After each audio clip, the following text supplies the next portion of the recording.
I'm a statistician, and since the year 2000 I've been at the University of Guelph. I've had incredible mentors who've encouraged me, male and female, to continue in an area that's really not necessarily traditional. When I was a student, initially, we had the Mathematics and Statistics Learning Center. And so what I was involved in is actually adding to that chemistry and physics learning centers, in addition to a major renovation of the Mathematics and Statistics Learning Center. It's an incredibly important resource for students to have access to one-on-one help in all of these areas, and a lot of the help is drop-in, so it's beneficial for students whenever they can manage to attend. I've always loved learning because of the teachers I've had, and I love the eureka moments that I've had.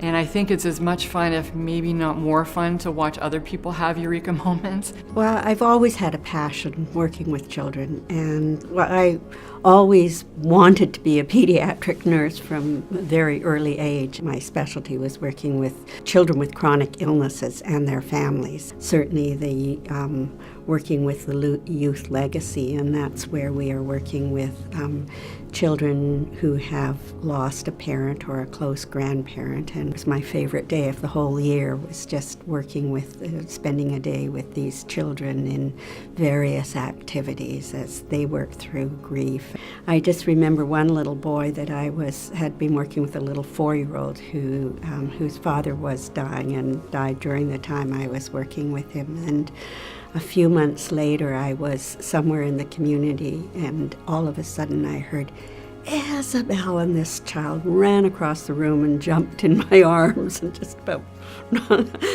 knocked me over, both physically and emotionally. The greatest thank you that you could ever have. I would say it's probably grade 12 biology that really got me interested in understanding how the human body works. There's some things that I do for work that nobody else in the world knows, and that's a really powerful, awesome feeling. From the outset, I didn't realize how used to failure you actually have to get in a way, and that sounds very pessimistic.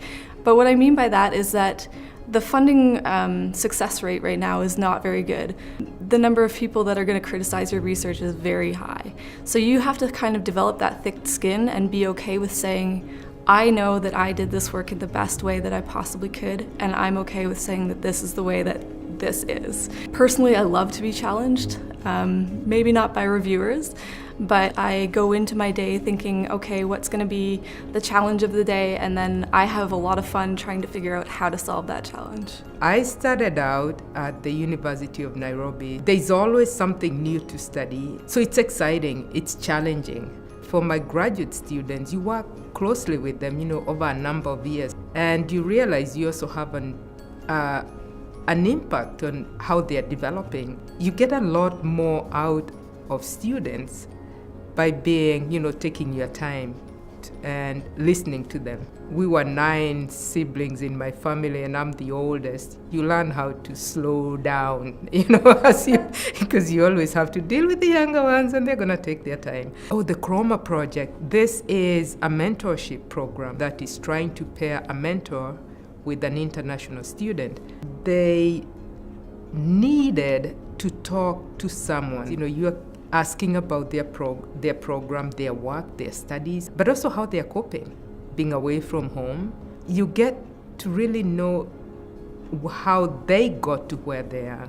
And they're very interesting students. Be mindful of a variety of careers and directions that their lives can take. Think beyond the traditional areas of study. Look for a mentor. Mentors are such important people. Do what you love, because if you're passionate about what you do, success follows. I mean, that's as simple as I can make it.